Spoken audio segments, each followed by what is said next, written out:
on, y'all.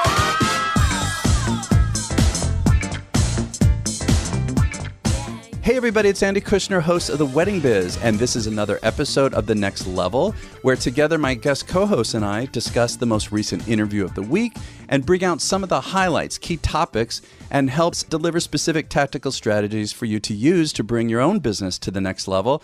And I am so excited to say that today's guest co-host is Harmony Walton, founder of the Bridal Bar and a luxury destination weddings and honeymoons blog site, Fete, and host of the Bridal Bar Radio powered by Clear Channel and airing weekly and on demand on iHeartRadio.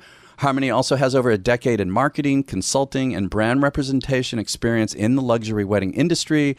And just some of her celebrity clientele include Tom Cruise and Katie Holmes, Kendra Wilkinson and Hank Baskett, and Katherine Heigl and Josh Kelly. And as a wedding business consultant and wedding expert, Harmony speaks frequently worldwide to both consumers and companies. And also Harmony was on the Wedding Biz, and in the show notes we'll give you a direct link there, but be sure to look her up. It was a great conversation. So Harmony, it's so good to have you on the show today. It's so great to be back, Andy. Thanks for having me. Yeah, I'm so excited to talk about this very big guest of the week, and that is part 2 with Colin Cowie, planner designer who creates luxury experiences. I know you all know about him, but I'm going to list out just some of his clients, and they include Oprah, Elton John, Nicole Kidman, Michael Jordan, Jennifer Aniston, Jennifer Lopez, Jerry Seinfeld, Kim Kardashian, and Tom Cruise. Also major charitable fundraisers and numerous corporate clients, including many Fortune 500 and very high-end sophisticated brands. And I personally had the pleasure of working with Colin. It was my very first luxury wedding with my business, Kushner Entertainment, and I know firsthand the indescribable experience that Colin creates and produces. And I want to say, if you missed the Next Level episode that went with part 1, it was on February 20th, and my guest co-host was Abby Larson, founder of Style Me Pretty. So be sure to check that one out. And again, this is part 2, and if you missed it, be sure to check it out. There's just so much in there that Harmony and I can't possibly get to. So Harmony, one of the first topics that grabbed my attention is how he talked about, today it's all about finding innovation in everything, and how at the end of the day, we're storytellers and people come with ideas and how we need to use those ideas. And as he said, I like how he said this, edit them ruthlessly, add our own ideas and tell a really good, compelling story with a beginning, middle, and end. And he talked about how he works with his team to do this and how there's no I in team, he said, and that, yes, he's the creative director and visionary, but still need a map of where going and how to get there. And so he has these meetings, he said, for every party, late in the afternoon. He says it's an hour-and-a-half innovation meeting, and they brainstorm for an hour and get all the nuts and bolts in place. And I loved how he said then they drink wine for a half hour and have fun with it, and then later he brings in the rest of the team. And I just thought that was really interesting what his process is. Oh, I think it's great. I hadn't heard that before, and I found that to be a highlight in the show as well. And I think what it does is it shows that, kind of this foundation of when you own a business, part of your job is to take time to think. I've been told by different consultants and mentors that, 1, 2, 3 hours a day should be left to thinking for a business owner, especially in a creative business, because that's where the big ideas come from. And if you're so stressed with getting the job done and finishing your work, those big ideas are less likely to come. And I think that's essentially what he's done with his staff, is created an environment to think, and a collaborative one, which is obviously something very critical to the wedding industry. And then he kind of lights the match in the room with a little bit of alcohol for more creative thinking and maybe some free-flowing ideas, and loosening up people's fears of judgment, because sometimes an idea is so wild and outlandish that you're afraid to say it, but it could be the most genius thing on the table. And so I like clearly I enjoy my wine as well, but I like the idea that he's nurturing that creativity in a variety of different ways through just a single meeting a week or per client, whatever it was that he said, in the frequency that they do that. And I'm sure that's a big part of why his company is such an innovator in the industry and does come up with these crazy, over-the-top, grandiose ideas and experiences that you haven't seen before. Yeah. And, when you were talking about, having the fun and like letting the wine flow and it helps with the ideas flow, I love what you said about there has to be time, to think and talk and be creative. And he sets up that environment so that people can be comfortable. I'm thinking back, Cindy Novotny was on the show, and I think it was the part 2 interview. She had a whole brainstorming method with her team so that, you talked about so that no one is intimidated. I mean, she doesn't have wine, but she has this other method. I think they go around the room one at a time first so that each person can have a chance to speak. And if they don't want to say something in that moment, they say pass and it goes to the next person. But she encourages everybody and tries to make it comfortable. And so, I love that, what you were pointing out. And also, again, when you said about that we also have to create time to think a couple hours a day. God, I wish I could do that. But, it's making me think, Harmony, this morning. So, here it is. It's Friday, the day that you and I are recording this. And I got a ton going on. And for various reasons, I kind of got out of bed later than I wanted. And this is my morning to work out. And this is really interesting. I was feeling bad. It's like, well, if I don't work out, I'm not going to feel good in it. But on the other hand, I'm late. What am I going to do? I decided to work out. And this is what's so cool in terms of that time to think. That's my time to think. And thank God I did it, because this happened to be a morning where I got this major epiphany, actually about the podcast business, a really big epiphany. And had I not done that to have that space, I don't know that I would have come up with it. I really don't.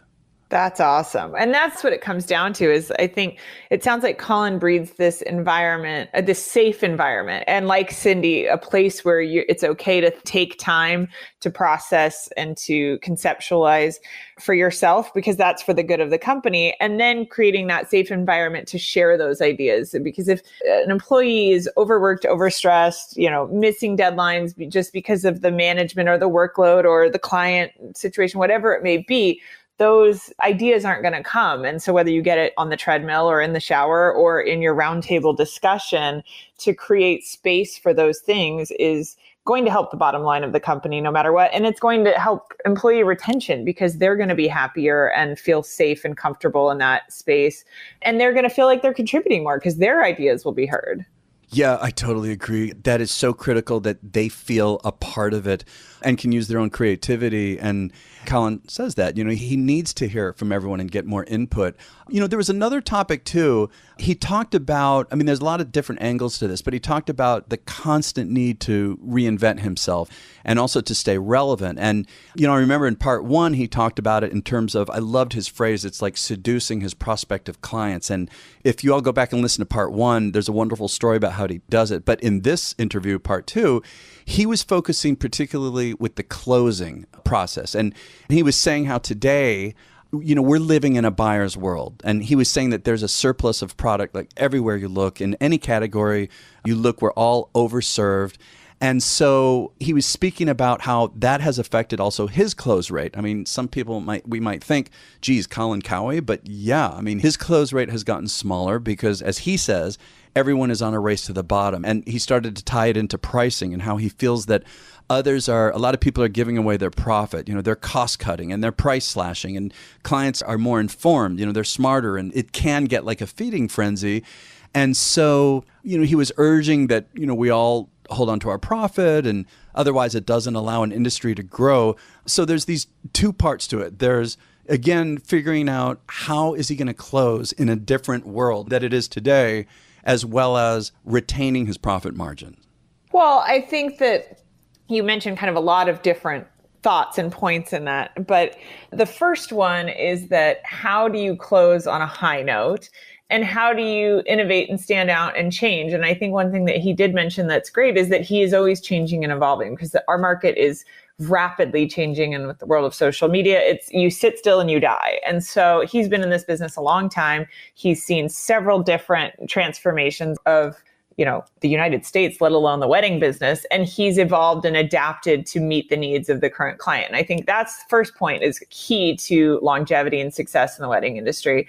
The second point, that you end on a closer, you end on a high note in order to secure that client, because, the sales ratio is down, is something that, I haven't put as much thought into until this year for my own business.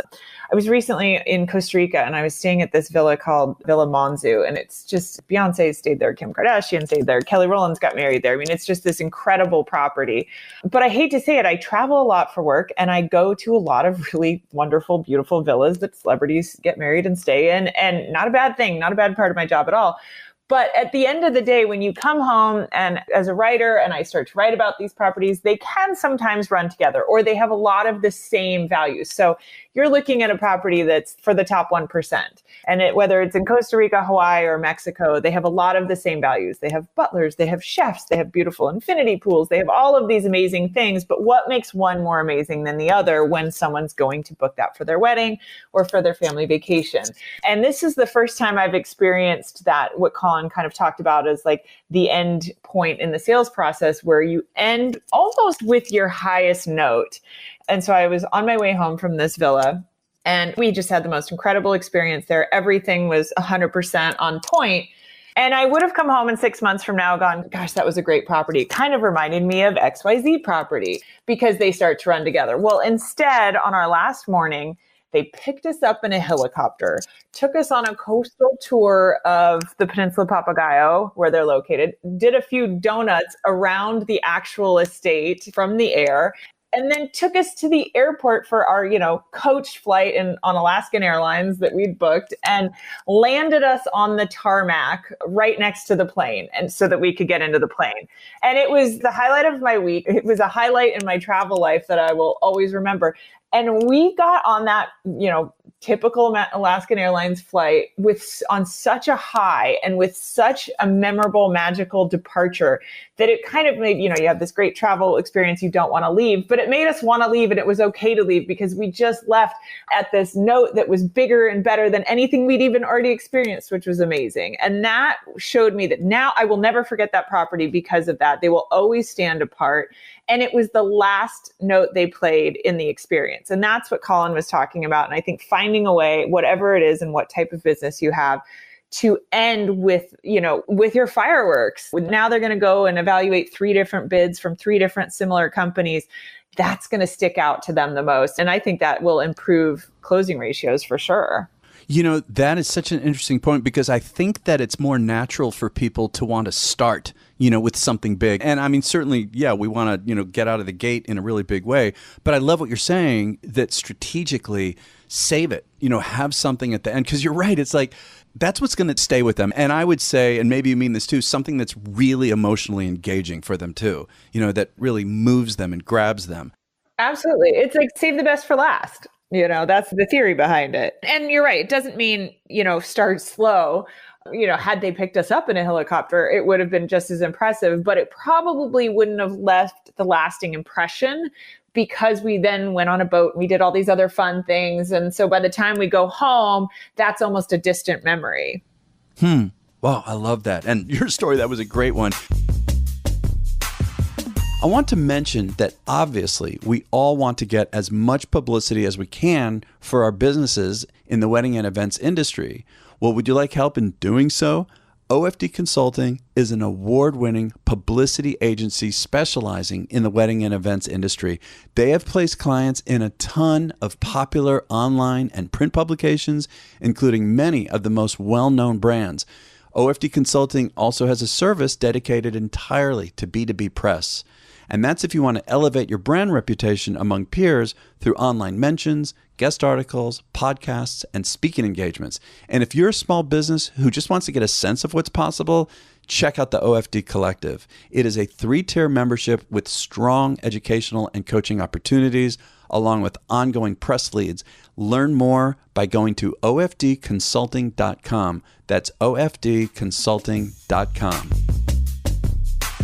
And also, I want to transition into a bit of a conversation about pricing, but part of it, connected to what we just spoke about too, is expressing your value, and I remember, Harmony, when I interviewed you, and it was, people can check out, it was May 21st of 2018, wonderful interview with Harmony. But Harmony, when we were talking about your story, and if I remember correctly, we were talking about the recession and how in 2009, when it really started to hit the event industry, if I remember correctly, you were saying a lot of your friends, a lot of people in the industry were, really scared, of course, and cutting their pricing. And I remember that you said you had to keep your pricing up. You couldn't afford to lower it. And so, again, coming back to expressing your value, I'll never forget what you said, which is to think about all the value add you already provide, but maybe are not talking about, and when I apply that to my own business, like in the music business, I could come up with a whole list of things that it just didn't occur to me to bring up to a client or even, let's say, a planner designer who can recommend me. And when I start thinking about all these different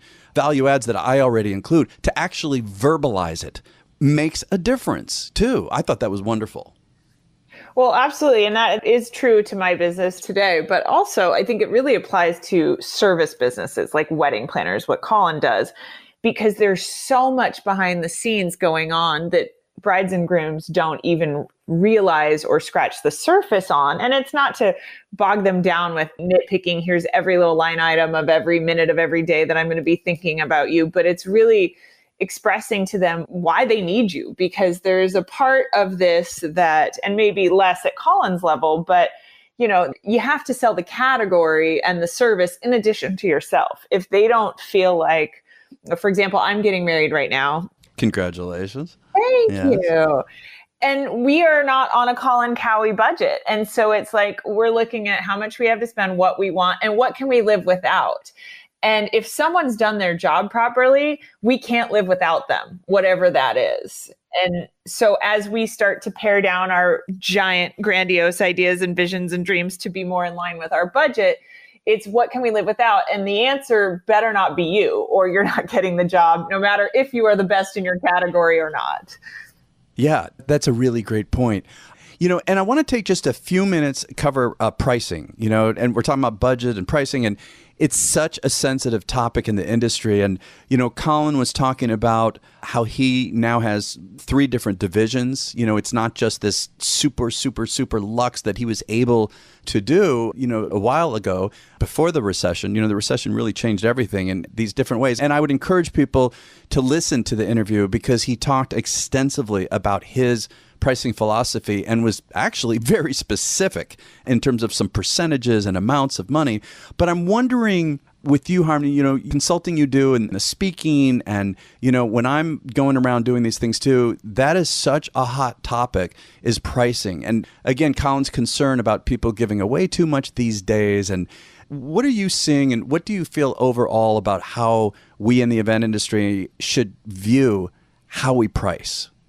Well, I think it goes to what we just spoke about in that adding value. I think that most of us are small business owners, and that means we can't afford to price slash on the regular, or we're not going to be in business in 5 years. That's a blessing and a curse. So the blessing in that is that you don't have the luxury of shorting yourself, and so you're less likely to do it. And that helps you stay firm, I hope. Instead of that price slashing and that kind of race to the bottom that Colin spoke about, I think it should be more about adding value. If someone doesn't see your worth, you're not doing a good enough job of expressing your worth. But 2, maybe it's the culture, maybe it's the couple, maybe they need to feel like they're getting something. And that doesn't have to come in the form of a discount. It can come in the form of creative value, whatever that is. That could be tangible, it could be intangible, it could cost you something, it doesn't have to cost you something. Every business is different. But I think it's important as an industry that we do stand firm and true to who we are, what we do, and what kind of profit we need to make just to survive. Also on the pricing conversation, I don't necessarily think that has to be the same for everyone. I don't think we should have an industry standard. Everybody charges 15% for planning, or everyone charges, $3,000 for day of and $6,000 for month of, whatever the number may be. That gets into more price fixing of an industry, which obviously would be a bad thing if our federal government was watching. But also, every business is different. Colin's got this big New York City office, a big staff. His bottom line, his overhead is very different than someone who is working from home and newer in the industry. And so there are reasons different companies charge different amounts and charge in different ways. And I don't think that's a bad thing, but I do think it's important to stand behind your value. It's like a restaurant. Where are you going to go out? It's Friday. Where are you going to go out to eat? Friday night. There you can spend $30 on a meal or $350 on a meal, and neither is wrong. They're just different. And you don't see restaurants putting fire sales out for the sushi because no one's going to buy them because you assume you're going to get sick off of it. And there is a level of distrust when you start to slash your prices as a service business. They want to believe that what they're buying is valuable. And if you don't believe it, they're certainly not going to believe it. And I also think it attracts a client that is showing you their cards early on. If you're going to be working with this person for a year and they are nickel and diming you at day one, and you're willing to adhere to their requests, what is the rest of the year going to look like? Are you going to be able to produce the wedding that you wanted to produce with a client that is going to be doing that at every turn? Or is the event going to ultimately suffer and your experience going to suffer? And maybe it's not an event you should take and you're the one that tells them no. Before we wrap up, I want to say, with that point, I find on this show, almost every single person talks about that and, realizing, they're going to have to live with them for a while. But also there comes a point when you sometimes just have to say, I don't think we're a good fit. And I think that is so powerful. And if people are pushing in terms of, there's other reasons to also not be a good fit, right? Obviously not just pricing, but if someone is really pushing with that, I like, just getting to the point and saying, I don't think this is going to really work for me. My price is my price, whatever, however you're going to say it. Because, right, like you just said, we want to work with the people who we can do our best with. And so I think that part of the reason maybe it's younger, newer people will slash pricing is they feel they can't afford to miss out on a prospective client. And I would say that no matter how scary it is to say no, that there's a lot of power in it. And I believe in a way the universe kind of draws the right people to you if you stake your claim, So, well, Harmony, gosh, thank you so much for joining me on the show today. I really appreciate you. Always have great points to make. Thanks for having me. It was fun listening to Colin's interview. He's always an interesting guy. Oh, yeah, I love it. Well, so I want to thank everyone for listening and to check out Colin's site and services and products. His website is colincowie.com. Also check out colincowielifestyle.com. And he's got various different social media handles. You could go to the show notes in the Wedding Biz website, theweddingbiz.com. And you'll find the different handles for him. And then also Harmony, I want to mention how to find you. And the best place to go to find everything is bridalbar.com. Again, bridalbar.com. Through there, you can get to her other sites. And Harmony, I believe your social media handle is Bridal Bar, right? At Bridal Bar. You got it. Okay, good. And again, to listen to the interview with Harmony, it was May 21st of last year. And please share this episode with friends and colleagues so we can help grow our community. And if you enjoyed it, give a great review. And we will catch you all next week on The Wedding Biz.